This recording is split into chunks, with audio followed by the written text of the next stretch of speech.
Ella huyó de su padre, pero ya estaba embarazada de él, un secreto que permaneció enterrado durante décadas en las profundidades de las montañas Ozark, en una comunidad tan aislada como las almas que allí habitaban. Esta es la historia de Martha Holloway, una joven cuyo destino estaba sellado incluso antes de su nacimiento, en una línea familiar donde las fronteras del parentesco habían sido oscurecidas por generaciones. Nuestro relato comienza en 1952, cuando las montañas de los Ozark en el sur de Missouri albergaban a cientos de comunidades aisladas, muchas de ellas prácticamente desconectadas del resto de una América que se modernizaba. En uno de esos valles olvidados, aproximadamente a 40 kilómetros de la ciudad de Branson, existía una propiedad conocida localmente como el Claro de los Holloway. Allí, 3 generaciones de la familia Holloway habían construido una existencia prácticamente autosuficiente con poco contacto con el mundo exterior. La propiedad de 200 acres estaba dirigida por Samuel Holloway, un hombre de 43 años viudo desde hacía 5 tras la muerte de su esposa Elizabeth durante el parto de su 6º hijo, quien tampoco sobrevivió. Samuel era descrito por los pocos visitantes como un hombre imponente, de espesa barba y ojos grises que rara vez mostraban emoción. Su palabra era ley en la propiedad donde vivía con sus 5 hijos sobrevivientes. Lo que pocos sabían era que la familia Holloway ya cargaba con el peso de varias generaciones de matrimonios entre primos. El propio Samuel era hijo de primos hermanos, al igual que su difunta esposa. Este patrón, que comenzó como una forma de mantener tierras y bienes dentro de la familia durante la colonización de la región en el siglo XIX, se había convertido en una costumbre raramente cuestionada, incluso cuando empezaron a manifestarse signos de problemas genéticos. Entre los hijos de Samuel, la primogénita Martha, de 16 años, era considerada la más bella y sana, de estatura pequeña, con largo cabello castaño y profundos ojos azules que contrastaban con su piel clara. Martha mostraba una inteligencia y vitalidad que parecían haber escapado del destino genético que comenzaba a manifestarse en sus hermanos menores. John, de 14 años, sufría de graves dificultades de aprendizaje. Thomas, de 12, padecía una malformación en la columna que limitaba sus movimientos. Rebecca, de 10, parecía normal, pero rara vez hablaba. Y el menor, Elijah, de 8, nació con los dedos unidos, una condición que limitaba su destreza. El aislamiento de la familia no era solo geográfico, sino también cultural y social. Los hijos Holloway recibían educación en casa, impartida por el propio Samuel, quien había estudiado hasta el equivalente a la secundaria. La religión practicada era una versión del cristianismo con Samuel como intérprete supremo de las Escrituras. El contacto con el mundo exterior se limitaba a los viajes mensuales de Samuel a la ciudad para comprar suministros que no podían producir y a las raras visitas familiares a la iglesia local en Pascua y Navidad. Sin embargo, en abril de 1952, este frágil equilibrio se alteró cuando el reverendo local, Robert McIntyre, logró convencer a Samuel de permitir que Martha participara en las actividades juveniles de la iglesia, argumentando que la joven necesitaba compañía femenina adecuada para su edad. A regañadientes, Samuel cedió, tal vez por respeto a la autoridad religiosa, o quizá porque veía en Martha una posible conexión con alguna familia respetable de la región que pudiera traer nuevas oportunidades. Durante los 2 meses siguientes, Martha experimentó su primer vistazo del mundo más allá del claro de los Holloway. En las actividades de los domingos, conoció a otras jóvenes, aprendió canciones, participó en picnics y, lo más importante, fue expuesta a ideas y valores diferentes a los impuestos por su padre. Fue a través de estas interacciones que Martha comenzó a darse cuenta de que había algo profundamente perturbador en su propia familia. Una tarde de junio de 1952, Martha confió a Sarah Bennett, la esposa del reverendo, una inquietud que la atormentaba. A veces cuando mi papá regresa del pueblo me mira de una forma que me pone la piel de gallina, dijo Martha. Es como si me viera, pero no como a una hija. Sarah, preocupada, preguntó si Samuel había hecho algo inapropiado, a lo que Martha respondió solo con silencio y lágrimas. Sarah prometió hablar con el reverendo al respecto. El domingo siguiente, sin embargo, Samuel informó que Martha ya no podía participar en las actividades de la iglesia, alegando que tenía muchas responsabilidades en casa. Cuando el reverendo McIntyre visitó la propiedad para intentar intervenir, fue recibido con una escopeta y la orden de no volver jamás a pisar las tierras de los Holloway. Durante las semanas siguientes, los residentes más cercanos informaron haber escuchado gritos provenientes de la propiedad Holloway durante la noche. A mediados de julio, el hijo mayor del vecino más cercano, mientras cazaba, vio a Marta sola lavando ropa en el arroyo que cruzaba la propiedad. Notó moretones en sus brazos y un semblante abatido que contrastaba con la vitalidad que había mostrado en las actividades de la iglesia. A finales de julio, durante una tormenta particularmente violenta, Marta Holloway desapareció de la propiedad familiar. Samuel Holloway apareció en la ciudad a la mañana siguiente, visiblemente alterado, preguntando si alguien había visto a su hija. Se organizó una búsqueda informal, pero no se encontró ningún rastro de Marta en las cercanías. Samuel acusó públicamente al reverendo McIntyre de haber llenado la cabeza de la muchacha con ideas peligrosas y de haberla ayudado en su fuga, acusaciones que fueron vehementemente negadas por el religioso. La verdad solo comenzaría a salir a la luz 2 semanas después, cuando Marta fue encontrada desmayada al borde de un camino a más de 80 kilómetros de distancia, fuera de Springfield. Llevada al hospital local, la joven estaba deshidratada, desnutrida y, como pronto descubrieron los médicos, embarazada de aproximadamente 2 meses. La historia de Marta revela secretos familiares que el sistema intentó enterrar durante décadas. Cuando Martha Holloway recuperó la conciencia en el hospital de Springfield en agosto de 1952, al principio se negó a dar cualquier información más allá de su nombre. La trabajadora social designada para el caso, Eleanor Thompson, una mujer de 37 años conocida por su paciencia y compasión, pasó días construyendo una relación de confianza con la joven traumatizada. Marta era como un animal herido, recordaría Eleanor años más tarde en su diario personal, que solo salió a la luz en 1998 tras su muerte. Sus ojos estaban constantemente alertas, buscando peligros. Se estremecía con el menor ruido.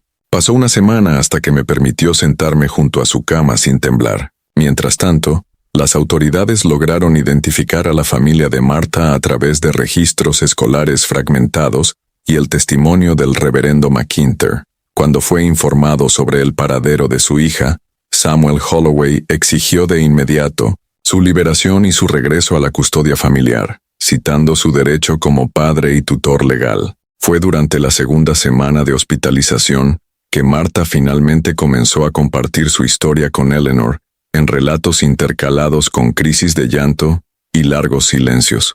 Marta reveló el horror que había vivido en los meses previos a su fuga. Después de que dejé de ir a la iglesia, papá empezó a encerrarme en el sótano cuando llegaban visitas, dijo Marta. Les decía a mis hermanos que yo estaba enferma, y de noche, cuando todos dormían. En ese punto, como dejó registrado Eleanor, Marta a menudo interrumpía su relato, incapaz de verbalizar los hechos. Con los días, la imagen completa emergió. Samuel había comenzado a visitar la habitación de Marta por las noches, al principio solo para observarla. Según la joven, estos episodios evolucionaron hacia contactos íntimos forzados, siempre acompañados de amenazas de castigos hacia sus hermanos menores si ella se resistía o contaba algo. Me decía que así era como las familias mantenían la pureza de la sangre. Marta le contó a la trabajadora social que su propia madre no solo había sido su madre, sino también su tía, y que eso era normal en las familias de las montañas. La revelación más perturbadora llegó cuando Marta explicó por qué había huido en aquella noche de julio.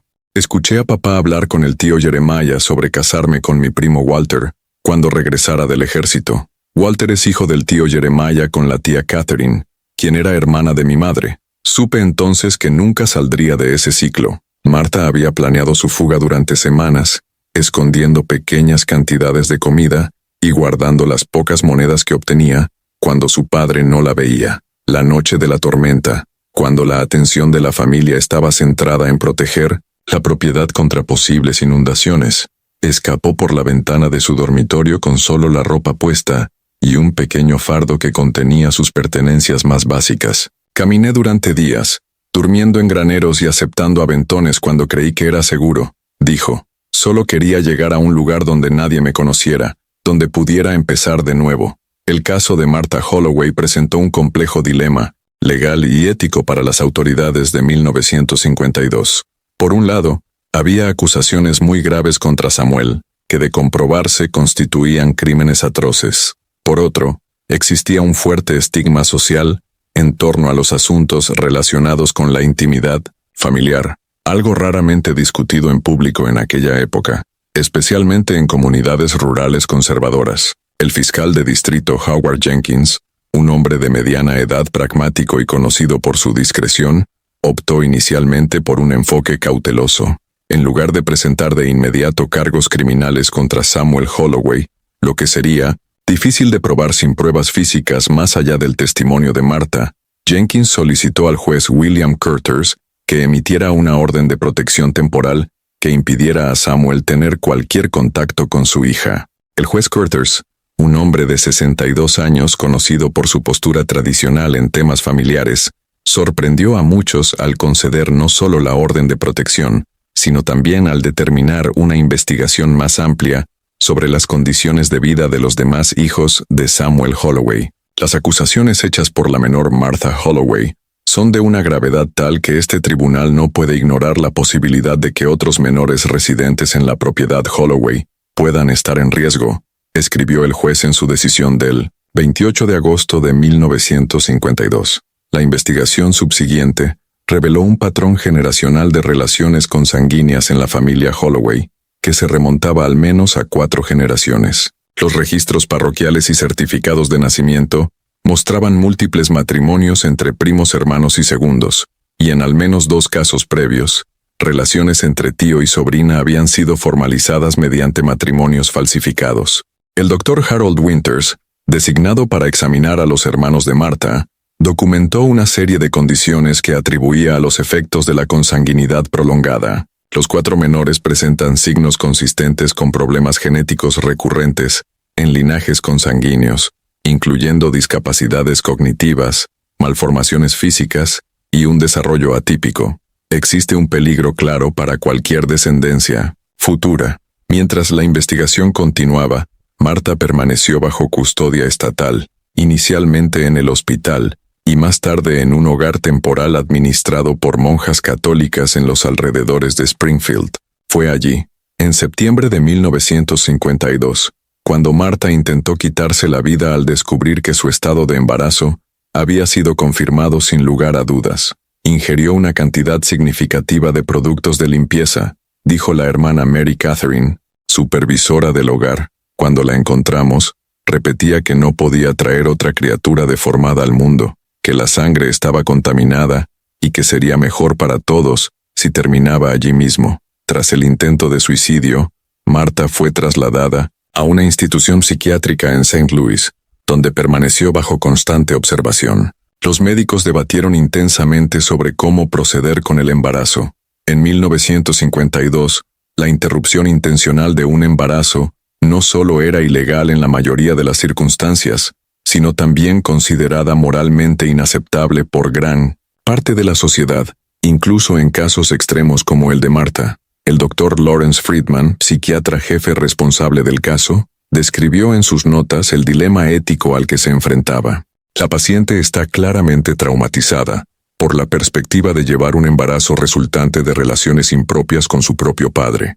El riesgo de un nuevo intento de autodestrucción es significativo, y quizás la prioridad inmediata debía ser el bienestar psicológico de la joven. Mientras Martha luchaba con su realidad en la institución psiquiátrica, Samuel Holloway finalmente enfrentó las consecuencias legales de sus actos.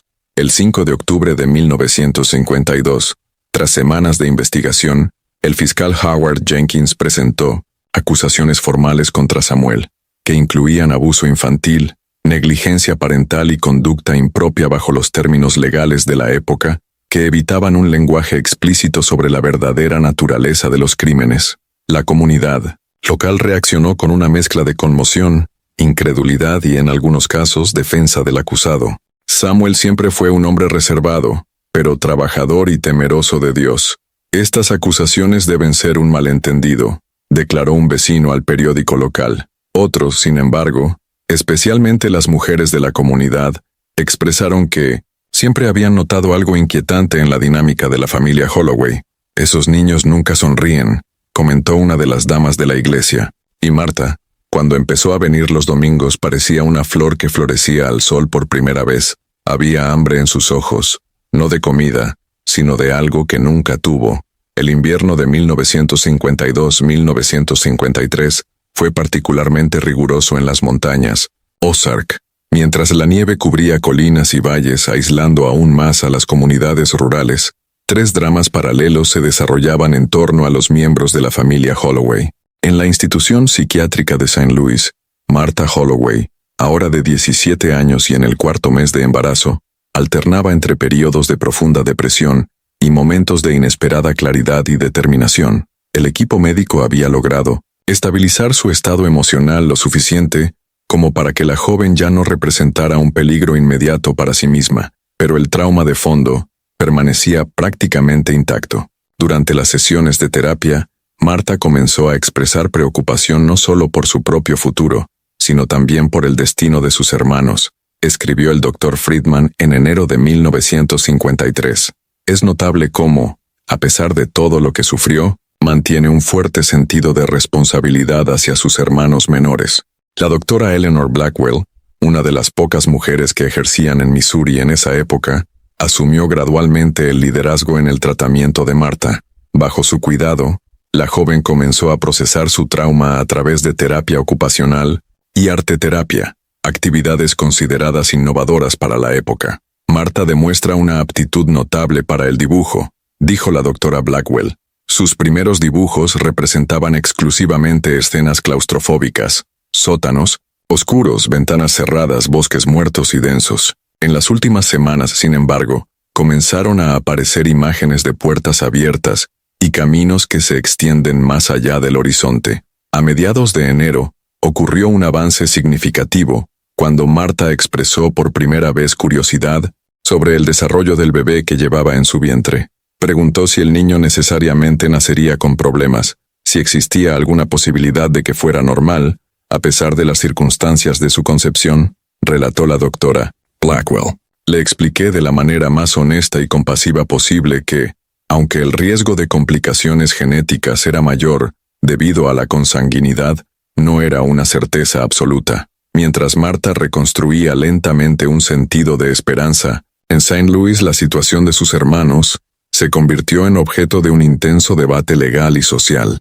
Tras el arresto de Samuel Holloway, los 4 menores fueron colocados temporalmente bajo el cuidado de diferentes familias adoptivas, una decisión que el Departamento de Bienestar Infantil justificó como necesaria para evaluar adecuadamente las necesidades específicas de cada niño. John, el mayor de los hermanos de 14 años, fue colocado con la familia Patterson, granjeros metodistas con experiencia en acoger niños con dificultades de aprendizaje. Thomas, de 12 años, debido a su condición física, fue asignado a la familia Williams, donde el padre era enfermero y podía ayudar en su cuidado específico. Rebecca, de 10 años, permaneció inicialmente con la familia del reverendo McIntyre, quien se sentía particularmente responsable por el destino de los niños Holloway. El menor, Elisha, de 8 años, fue acogido por los Cooper, un matrimonio sin hijos que recientemente había completado un proceso de capacitación para padres adoptivos. La adaptación de los niños a estos nuevos entornos fue, como era de esperar, difícil. Los menores mostraban conductas consistentes con un prolongado aislamiento social y exposición a dinámicas familiares traumáticas. La trabajadora social Marian Hendricks, en su informe de seguimiento de diciembre de 1952, escribió: particularmente notable es la tendencia de los 4 hermanos a comunicarse entre sí mediante gestos y expresiones que parecen constituir un lenguaje propio, posiblemente desarrollado como mecanismo de protección. Rebecca, la hermana de 10 años que rara vez hablaba, sorprendió a todos cuando, tras 6 semanas en la casa de los McIntyre, comenzó a comunicarse verbalmente, no con adultos, sino con la hija del reverendo, una niña de edad similar. La amada señora McIntyre informó haber escuchado a las niñas conversar en la habitación que compartían con Rebecca, describiendo en detalles perturbadores los juegos especiales que su padre obligaba a Martha a realizar cuando pensaba que los demás niños dormían. Estas revelaciones adicionales, aunque transmitidas de forma indirecta a través del testimonio de una niña, sirvieron para fortalecer aún más el caso contra Samuel Holloway, cuyo juicio fue programado para marzo de 1953.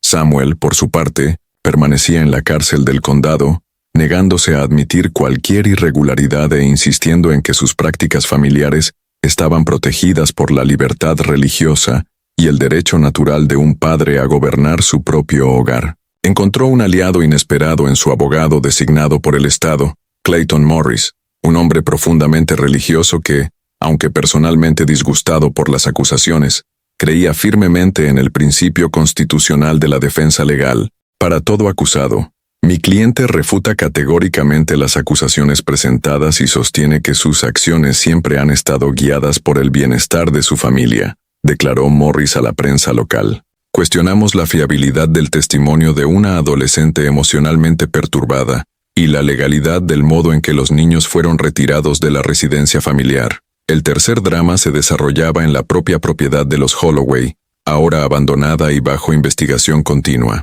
En enero de 1953, durante un registro exhaustivo en la vivienda principal, las autoridades descubrieron un compartimento oculto bajo el suelo que contenía documentos familiares que databan de 1865. Entre ellos, se hallaba un diario perteneciente a Josiah Holloway, bisabuelo de Samuel y patriarca original de la familia en la región. Las entradas del diario, escritas entre 1865 y 1883, revelaban una filosofía perturbadora que aparentemente había guiado las prácticas familiares por generaciones. El mundo exterior está contaminado, pero nosotros, los Holloway, mantendremos nuestra sangre pura, escribió Josiah en 1872. Cada unión con extraños diluye nuestra esencia. Cada matrimonio dentro de la familia fortalece nuestro legado. Así sobrevivimos cuando otros fracasan. Otras entradas describían cómo Josiah había aislado gradualmente a su familia del contacto con la comunidad en general, estableciendo un sistema de creencias que mezclaba interpretaciones distorsionadas de la Biblia con teorías pseudocientíficas populares a finales del siglo XIX.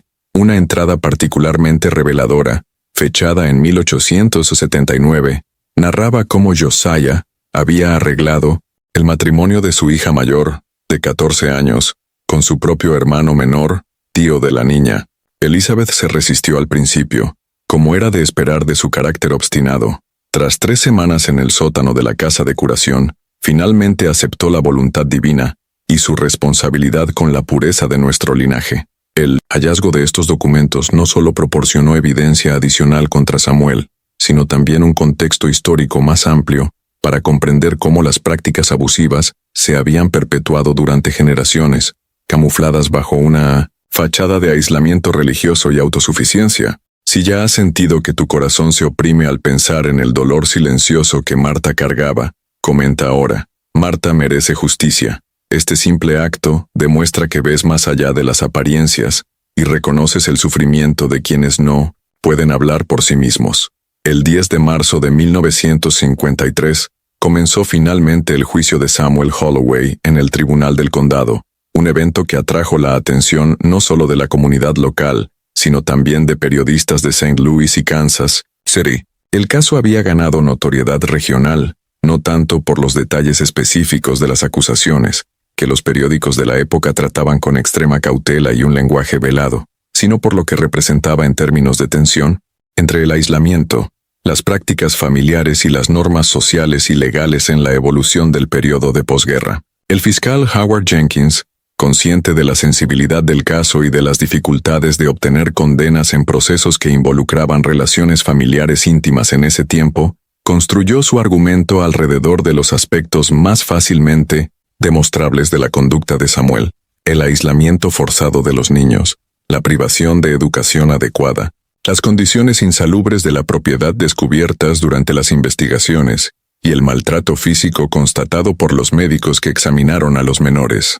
La estrategia de Jenkins se complementó con testimonios de expertos que contextualizaron los peligros de la consanguinidad prolongada. El Dr. Harold Winters, quien había examinado a los hermanos menores, presentó pruebas fotográficas y médicas de las condiciones físicas y cognitivas de los niños, que atribuyó directamente a los efectos nocivos de la reproducción dentro de un grupo genético restringido a lo largo de múltiples generaciones. El Dr. Richard Montgomery, genetista de la Universidad de Missouri invitado como testigo especializado, explicó de manera accesible al jurado cómo la consanguinidad aumentaba de forma drástica el riesgo de manifestación de características genéticas problemáticas.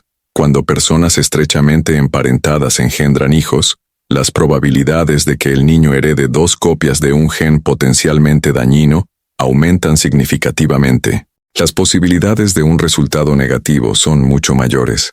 Marta, aún en un embarazo avanzado, no asistió personalmente al tribunal. Su testimonio fue presentado en forma de declaración previamente grabada en presencia de un juez, el fiscal y el abogado defensor. La decisión de no exponer a la joven al trauma adicional de enfrentar a su padre en la sala fue tomada tras la recomendación expresa de la doctora Blackwell, quien advirtió que semejante confrontación podría provocar una grave recaída en el estado psicológico de Marta. La defensa de Samuel, por su parte, se centró en cuestionar la credibilidad del testimonio de su hija y en presentar al acusado como un padre estricto pero dedicado, cuyas prácticas de aislamiento familiar estaban motivadas por convicciones religiosas sinceras y el deseo de proteger a sus hijos de la influencia corrupta de la sociedad moderna.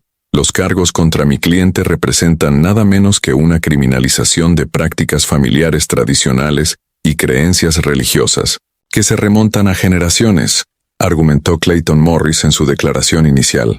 El señor Holloway crió a sus hijos como creyó correcto, conforme a los valores transmitidos por su padre y por el padre de su padre antes que él.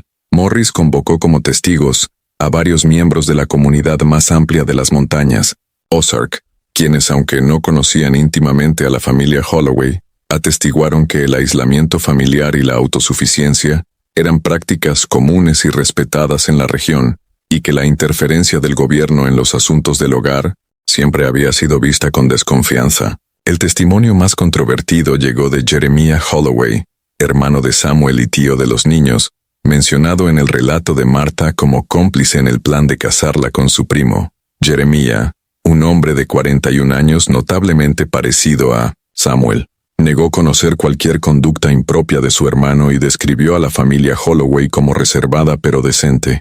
Cuando fue interrogado por el fiscal acerca de los matrimonios consanguíneos documentados en la historia familiar, incluido el suyo propio con su prima hermana Catherine, Jeremiah respondió con una franqueza perturbadora. Donde yo crecí, uno se casa con quien conoce y en quien confía. ¿Y quién se conoce mejor que la propia familia? Tal vez en la ciudad parezca extraño, pero en las montañas es simplemente la forma de sobrevivir. Con esas palabras, Jeremiah Holloway resumía una mentalidad que dividió profundamente a la comunidad durante el juicio. El proceso duró 7 días, en los cuales la población local se partió en facciones.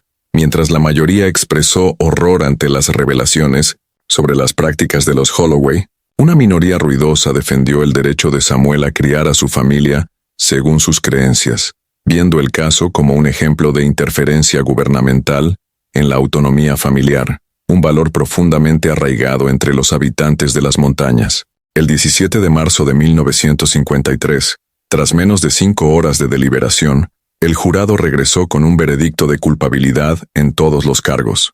El juez Wilson, después de escuchar argumentos adicionales de ambas partes sobre la sentencia apropiada, condenó a Samuel Holloway a 20 años de prisión sin posibilidad de libertad condicional antes de cumplir al menos 15. Este tribunal rara vez ha visto un caso de abuso de autoridad parental tan prolongado y sistemático, declaró el juez Wilson al pronunciar la sentencia. Aunque reconocemos el derecho de los padres a criar a sus hijos conforme a sus creencias religiosas, este derecho encuentra un límite absoluto cuando pone en peligro el bienestar físico, mental y moral de los menores bajo su custodia. La sentencia fue recibida con silenciosa aprobación por la mayoría de los presentes en la sala, incluidos varios miembros de la comunidad religiosa local que inicialmente habían defendido a Samuel. El reverendo McIntyre, que estuvo presente durante todo el juicio, comentó más tarde que el caso había obligado a muchos en la comunidad a enfrentar una oscuridad que preferían creer que no existía en medio de ellos. Mientras Samuel era trasladado a la penitenciaría estatal para cumplir su condena, Se abría un nuevo capítulo en la vida de Marta. El 26 de marzo de 1953, con 38 semanas de gestación, entró en trabajo de parto en el hospital de St. Louis, acompañada por la doctora Blackwell, que se había convertido en su confidente y protectora. Tras 14 horas de labor, Marta dio a luz a una niña que, sorprendentemente, no presentó anomalías físicas evidentes de inmediato. El doctor Spencer Reynolds, pediatra que examinó a la recién nacida, observó con cauta prudencia: la niña tiene reflejos normales, todos los dedos y extremidades están presentes y bien formados, y no hay signos visibles de anomalías faciales o craneales comúnmente asociadas con casos de consanguinidad cercana. Sin embargo, algunas condiciones solo pueden manifestarse más adelante en el desarrollo. El destino de la niña había sido intensamente debatido en los meses previos. En circunstancias normales de la época, una madre soltera adolescente sería presionada fuertemente para entregar a su bebé en adopción, más aún considerando las circunstancias traumáticas de la concepción. Sin embargo, la doctora Blackwell argumentó con firmeza que obligar a Marta a separarse de su hija contra su voluntad constituiría un trauma adicional innecesario. Tras observar la evolución de la actitud de Marta hacia el embarazo, estoy convencida de que ha desarrollado un vínculo genuino con la niña que lleva en su vientre, escribió Blackwell en su recomendación oficial al Tribunal de Familia. Separar ahora a madre e hija significaría añadir un nuevo trauma a una joven que ya ha soportado más de lo que cualquiera debería. Con el apoyo adecuado, creo que Marta tiene la capacidad de ser una madre amorosa y competente, convirtiendo una circunstancia trágica en una oportunidad de sanación y redención. El tribunal, influido por la recomendación de la respetada psiquiatra y por el precedente inusual del caso, otorgó a Marta la custodia provisional de la recién nacida, a quien nombró Hope, Esperanza, un nombre que reflejaba su visión hacia el futuro. En las semanas siguientes al nacimiento de Hope, Marta fue trasladada a una casa de transición administrada por una organización religiosa progresista en Jefferson City, donde comenzaría a reconstruir su vida junto a su hija. El programa, poco común para la época, había sido diseñado específicamente para apoyar a madres jóvenes en circunstancias difíciles, ofreciéndoles vivienda, educación continua y formación profesional, lo que les permitía conservar la custodia de sus hijos mientras trabajaban para construir una vida independiente. Marta demuestra una impresionante dedicación tanto a sus estudios como al cuidado de su bebé, señaló la señora Patricia Donovan, coordinadora del programa, en su informe de evaluación de abril de 1953. A pesar de su juventud y de las circunstancias traumáticas que la trajeron hasta nosotras, muestra una madurez y determinación notables. Además del bienestar de su hija, Marta mantenía una preocupación constante por el destino de sus hermanos menores. La situación de estos se había convertido en un caso complejo para el sistema de asistencia social. Tras meses de observación, en hogares temporales, se completaron evaluaciones médicas y psicológicas detalladas para cada niño, revelando un panorama alarmante de los efectos del aislamiento y la consanguinidad prolongada. John, el mayor, fue diagnosticado con una deficiencia intelectual moderada que limitaba significativamente su capacidad de aprendizaje académico, aunque mostraba sorprendentes habilidades prácticas, especialmente en carpintería y trabajos manuales. Thomas, cuyas malformaciones en la columna eran los síntomas más visibles, también padecía problemas cardíacos congénitos que requerían cirugía correctiva. Rebecca, cuya resistencia a hablar se había atribuido inicialmente a un trauma psicológico, fue diagnosticada con una forma específica de hipoacusia parcial que afectaba su capacidad para procesar ciertas frecuencias vocales. Solo Elijah, el menor, pese a la sindactilia, dedos fusionados que afectaba sus manos,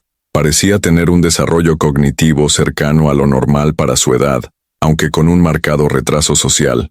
Una conferencia de casos celebrada en mayo de 1953 reunió a trabajadores sociales, médicos, educadores especializados y representantes judiciales para decidir el futuro a largo plazo de los niños Holloway. La decisión unánime fue que ninguno de ellos podía regresar a la propiedad familiar, ni siquiera bajo la supervisión de parientes, una opción complicada por el hecho de que la investigación había revelado que prácticamente todos los adultos de la familia estaban implicados en mayor o menor medida en el sistema de matrimonios consanguíneos y en el aislamiento social.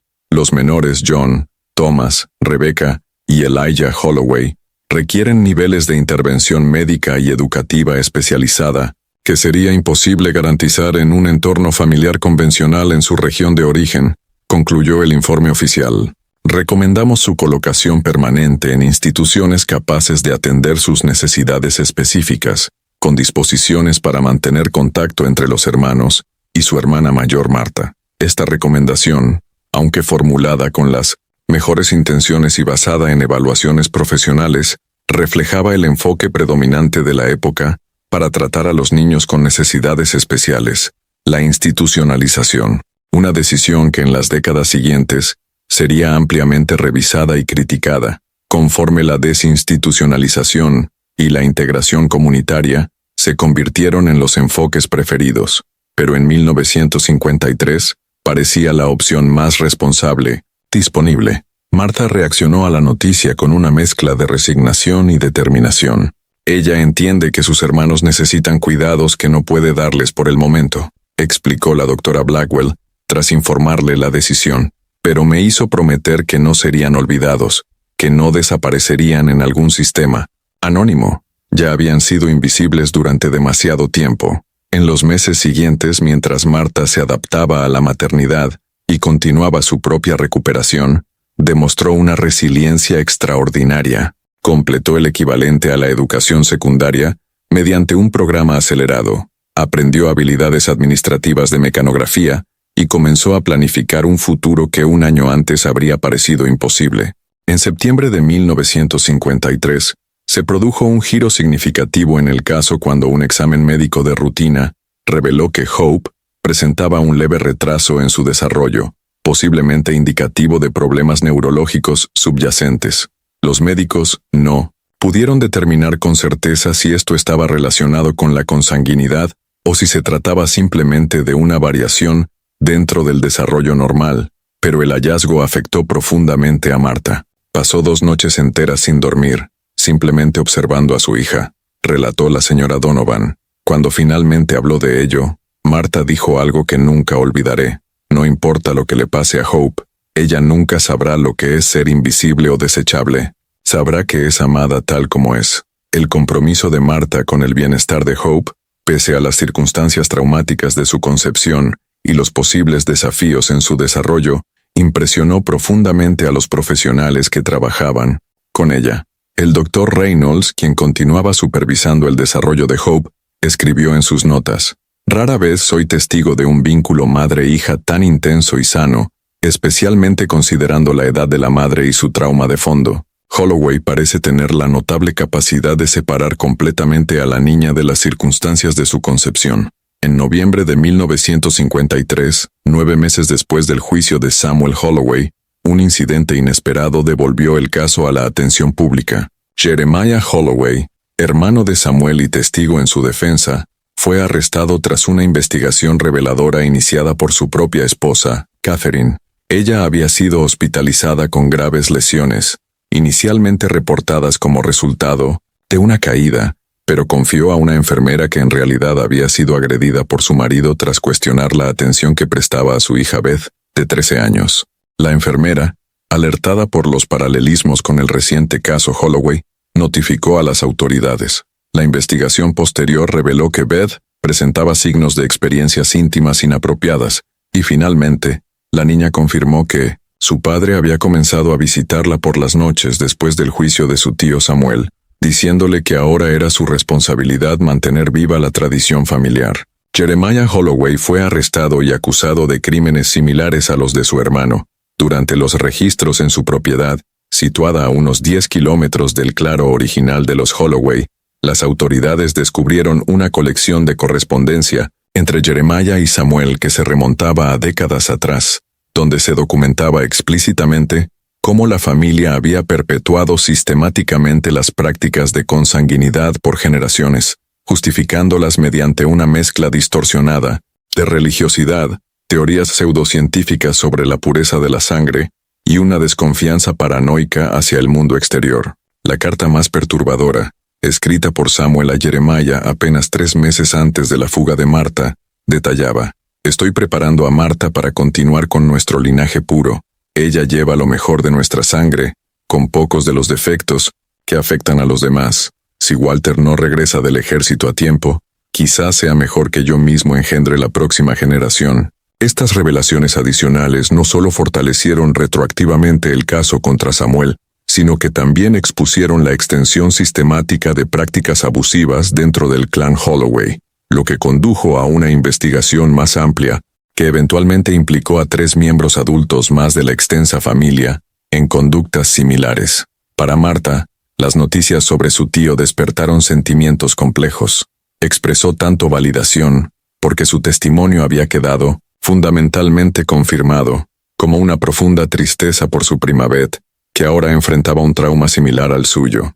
La doctora Blackwell informó que Martha solicitó expresamente la oportunidad de escribirle una carta a Beth, diciendo que quizás la única persona que realmente podía entender lo que estaba viviendo era alguien que había atravesado la misma pesadilla. La carta de Martha a Beth, preservada en los archivos del caso y publicada más tarde con permiso como parte de un estudio sobre sobrevivientes de traumas familiares, se ha convertido en un documento notable por su compasión y su sabiduría, muy por encima de la edad de su autora. Querida Beth, no me conoces, pero somos primas. Más importante aún, somos sobrevivientes de la misma oscuridad.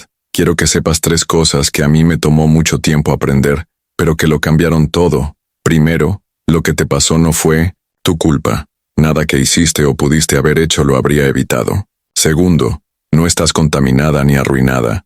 Lo que hicieron con nuestros cuerpos no define quiénes somos. Y tercero, existe otro mundo posible, un mundo donde nosotras decidiremos quiénes seremos. El verano de 1954 trajo cambios significativos para Martha Holloway y su hija Hope, que ya tenía 15 meses. Gracias a su desempeño excepcional en el programa de transición de la doctora Blackwell y al apoyo continuo de quien se había convertido no solo en su terapeuta, sino también en una mentora informal, Martha consiguió un empleo como asistente administrativa en una clínica médica en Columbia, Missouri, lo suficientemente lejos de las montañas Ozark como para ofrecerle un nuevo comienzo, pero lo bastante cerca como para permitirle visitar regularmente a sus hermanos. Martha demuestra una notable capacidad para transformar su experiencia traumática en motivación para ayudar a otros, dijo el Dr. William Harrington, director de la clínica que la contrató. Su empatía natural, combinada con su conocimiento de primera mano sobre las fallas del sistema, la hace excepcionalmente eficaz para ayudar a los pacientes a navegar los complejos servicios sociales y médicos. Hope, aunque presentaba leves retrasos en el desarrollo que requerían terapia regular, era una niña alegre y afectuosa. Los médicos se mantenían cautelosamente optimistas, señalando que muchos de los problemas que inicialmente temían no se habían manifestado. Aunque persisten algunas dificultades sutiles de coordinación fina y procesamiento sensorial, la niña muestra un desarrollo cognitivo y emocional dentro de los parámetros aceptables para su edad, escribió el Dr. Reynolds en su informe de seguimiento de junio de 1954. Martha había establecido una rutina estructurada, dividiendo su tiempo entre el trabajo, el cuidado de Hope y las visitas mensuales a sus hermanos, quienes estaban en 2 instituciones diferentes, John y Thomas, en el Hadley Institute for Special Needs, y Rebecca y Elijah en el Springfield State Center for Children's Rehabilitation. Aunque las instituciones estaban a más de 100 kilómetros de distancia entre sí, Martha se empeñaba en visitar ambas regularmente, viajando muchas veces durante horas en autobús para pasar unas pocas horas preciosas con cada par de hermanos. Es notable el efecto que tienen las visitas de Martha en el comportamiento y el bienestar emocional de los niños Holloway, observó el Dr. James Peterson, psicólogo del Hadley Institute. John en particular, quien usualmente muestra poca respuesta emocional en interacciones sociales, se transforma por completo en presencia de su hermana. Su lenguaje se vuelve más claro, su afecto más apropiado, y exhibe un sentido del humor que permanece oculto en otras circunstancias. En octubre de 1954, ocurrió un hecho significativo cuando el reverendo McIntyre y su esposa, quienes habían mantenido contacto con Martha durante todo el proceso, viajaron a Columbia con una propuesta inesperada. La pareja, ya en sus 50, años y con hijos adultos que habían dejado el hogar, ofreció adoptar a Rebecca y Elijah, los dos hermanos menores de Marta, que presentaban los desafíos médicos menos severos. Después de mucha oración y reflexión, llegamos a la conclusión de que Dios nos está llamando a ofrecer un hogar a estos niños, explicó el reverendo McIntyre a Marta durante la reunión. No podemos deshacer lo que se les hizo, pero sí podemos darles una familia amorosa y el cuidado que merecen. La propuesta colocó a Marta en una posición emocionalmente compleja. Por un lado, la posibilidad de que sus hermanos menores crecieran en un entorno familiar, genuinamente amoroso, en lugar de una institución, parecía un milagro inesperado. Por otro, sentía una profunda responsabilidad hacia todos sus hermanos, y le preocupaba que la separación de John y Thomas pudiera interpretarse como un abandono. Tras semanas de intensas conversaciones con la doctora Blackwell, visitas adicionales a ambas instituciones y largas discusiones con los McIntyre sobre sus expectativas y compromisos, Marta finalmente dio su apoyo a la adopción. Lo más importante para mí es que ellos sepan que siguen siendo mis hermanos, que seguimos siendo una familia, solo que ahora organizada de una manera diferente, explicó Marta a los McIntyre. El proceso de adopción, que comenzó en noviembre de 1954, enfrentó importantes obstáculos burocráticos, en parte por la notoriedad del caso asociado a los niños y en parte por las políticas institucionales de la época, que con frecuencia desalentaban la adopción de menores con necesidades especiales. Sin embargo, con el apoyo de varios profesionales que habían trabajado en el caso Holloway, incluido el juez Curters y la propia doctora Blackwell, el proceso avanzó. En abril de 1955, el tribunal aprobó finalmente la adopción de Rebecca y Elijah por parte de los McIntyre, con la condición específica de que Marta mantuviera derechos de visita regulares. Los McIntyre, mostrando una comprensión notablemente progresista para la época, no solo aceptaron esta condición, sino que la abrazaron activamente, reconociendo el papel vital que Marta desempeñaba en la vida emocional de sus hermanos. No estamos reemplazando a Marta como figura familiar, explicó la señora McIntyre durante la audiencia final de adopción. Solo estamos ampliando el círculo de amor y apoyo alrededor de estos niños que ya han sufrido más de lo que debería sufrir cualquier niño. La transición de Rebecca y Elijah a la casa de los McIntyre se realizó gradualmente a lo largo del verano de 1955, con visitas iniciales, luego estancias de fin de semana, y finalmente el traslado permanente, en agosto.